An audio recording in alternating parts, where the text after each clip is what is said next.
right, let's dive in. Today we're tackling Atomic Habits by James Clear. Ah, this is a good one. This book's really become like a mainstay in the self-improvement world, right? Absolutely. Years later, it's still super popular. Yeah, it's kind of crazy how much it still resonates. It really is. And we've got a great mix of stuff to dig into today. We've got video summaries that really break down the key ideas. I love a good video summary. Me too.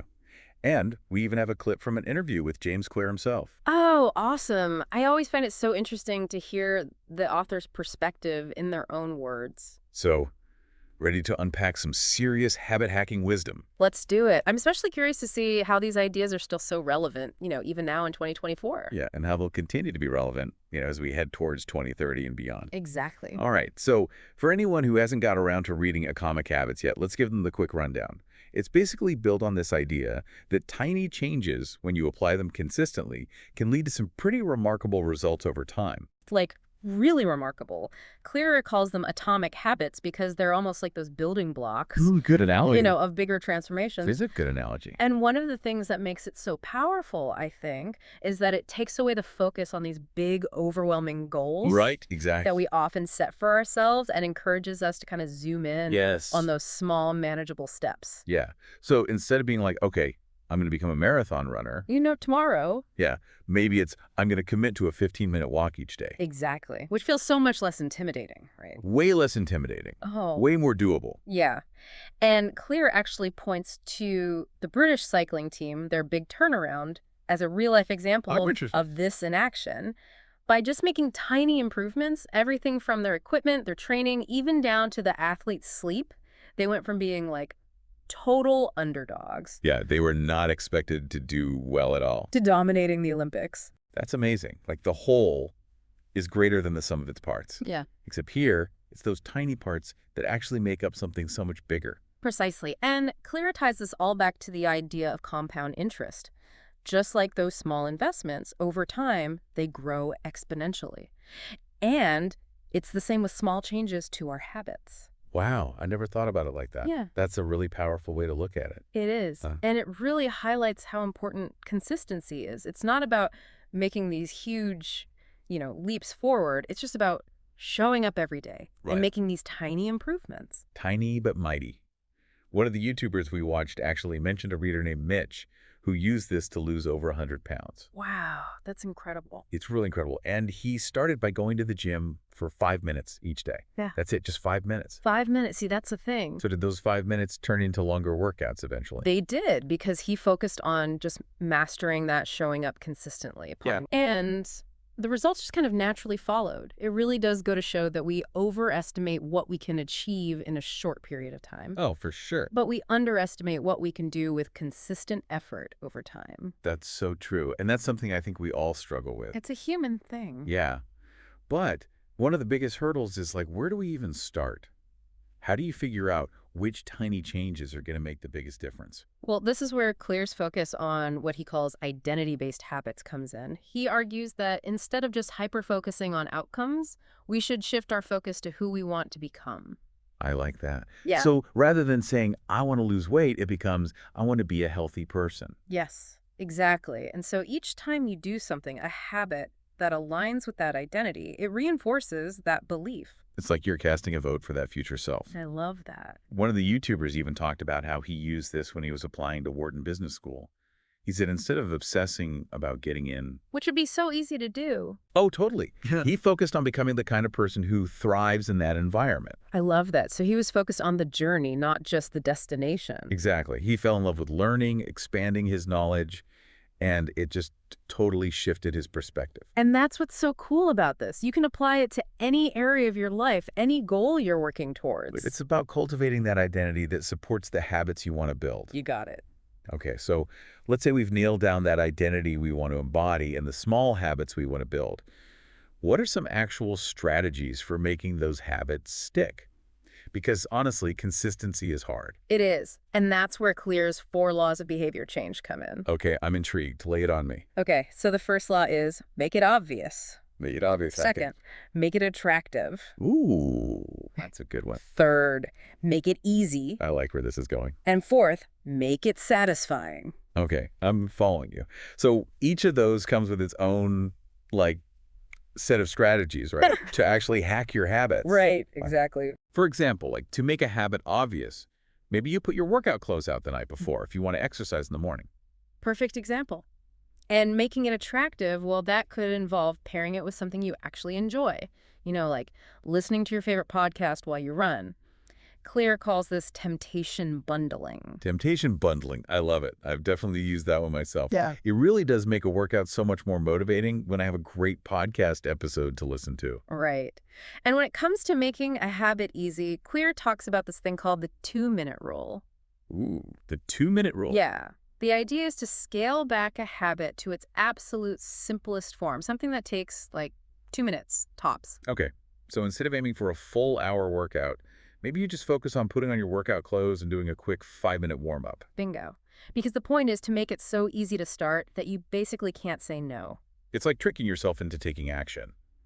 So then, that final law, making it satisfying, that's all about making sure the habit has some kind of built-in reward, right? Exactly. That could be tracking your progress, celebrating small wins, or even just recognizing how good you feel after doing the habit.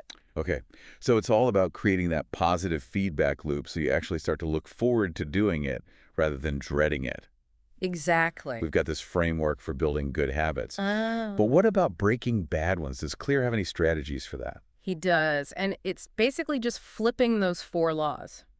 To break a bad habit, you want to make it invisible, unattractive, difficult, right, and unsatisfying. Oh, interesting. So like if you're trying to cut back on social media, you might hide those apps on your phone, set some time limits. Exact. Maybe unfollow accounts that trigger those negative emotions. You got it. It's like using those same behavior change tricks, but in reverse. It is. To actually discourage those habits you want to break. Exact. This is all making so much sense now. I am curious, though, how are people actually using these principles in the real world? That's the fun part. Yeah, especially as we think about 2024 and beyond, because I think the need for effective habit formation is only going to become more important. Oh, totally. I completely agree. And this is where things get really interesting. Because while Atomic Habits gives us this amazing framework for individual change, you can apply these same principles to much bigger systems, even bigger challenges. Oh, tell me more. Okay, so think about something like climate change. Massive, complex problem, right? It feels overwhelming. Yeah, super overwhelming. But what if we took the principles from Atomic Habits and applied those? Okay, so are you saying that if we each just make a couple small changes to our daily habits, that can actually have an impact on this huge global issue? That's the idea. Instead of feeling paralyzed by the enormity of the problem, what if we each committed to 1 or 2 small changes that reduce our own impact? Think like using reusable bags, eating a little less meat, taking public transportation instead of always driving. Those are all great examples. Right. Those actions, I mean, on their own, they might seem small, but if millions of people adopted them, Exactly. That collective impact could be huge. it really could.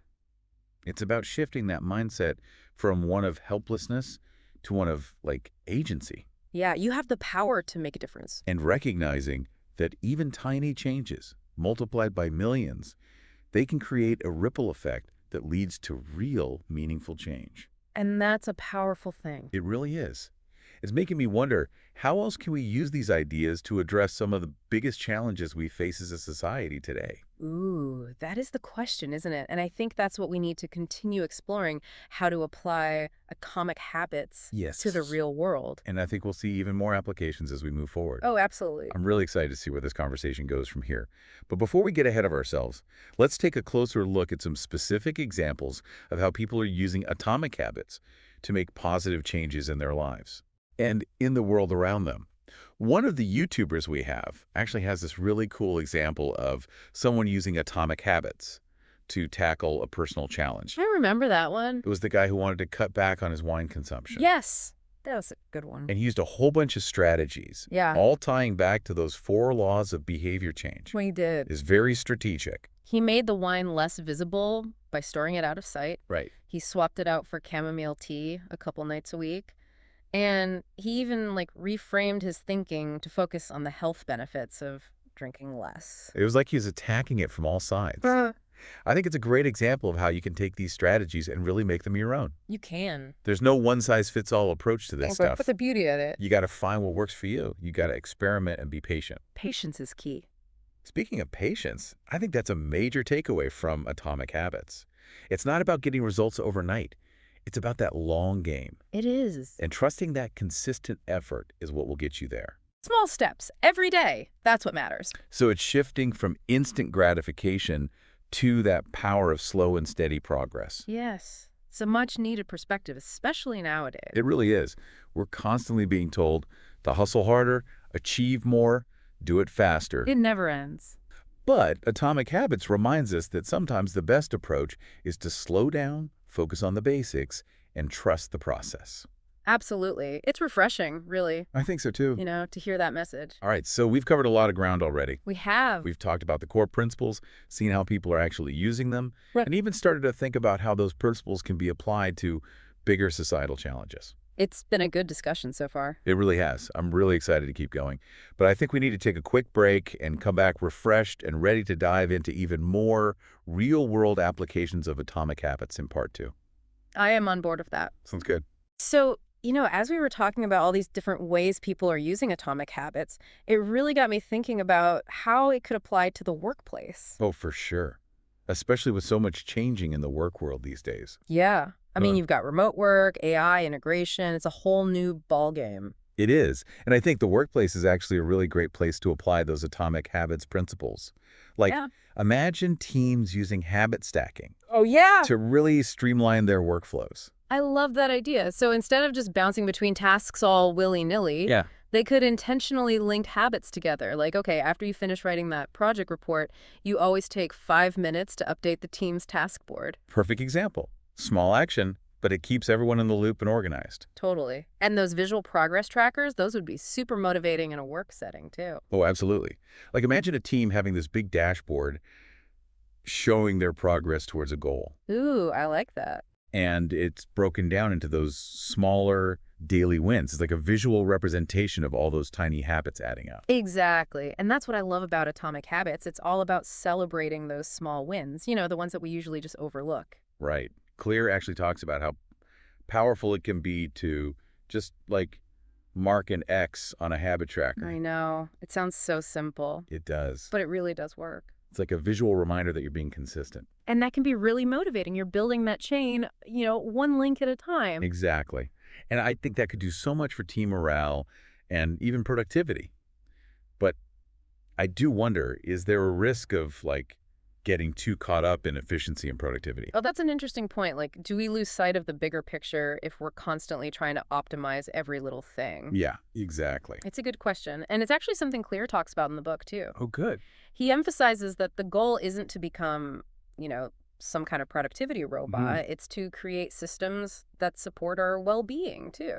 Okay, so it's not about squeezing every last drop of efficiency out of every single day. No, not at all. It's about finding that balance, like being productive and achieving our goals, yes. Yes. But also taking care of ourselves mentally and physically. So like incorporating mindfulness practices into your workday, Yes. setting boundaries to prevent burnout, Absolutely. having an evening routine that prioritizes good sleep.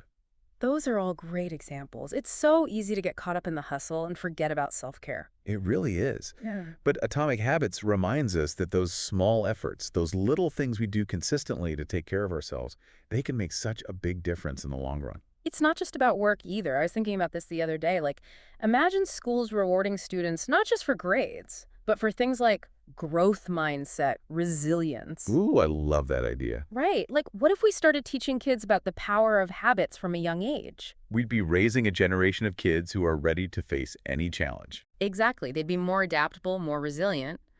And as technology keeps evolving, who knows what kind of cool new ways we'll find to apply these principles. It's exciting to think about. Maybe we'll have personalized AI assistants that help us create the best routines based on our own individual needs and goals. Oh, that would be amazing. Or wearable devices that give us real-time feedback on our progress throughout the day. Oh, yeah. Like little nudges to keep us on track. And imagine, like, virtual communities popping up where people from all over the world can connect and support each other on their habit-building journeys. The possibilities are endless.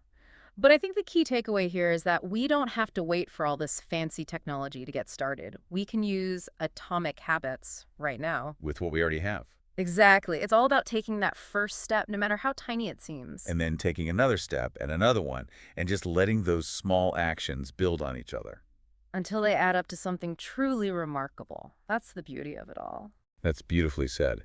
It really is about embracing the idea that we're all works in progress, You're and that even the smallest changes can make a huge difference. absolutely. So it's not about perfection, it's about consistency.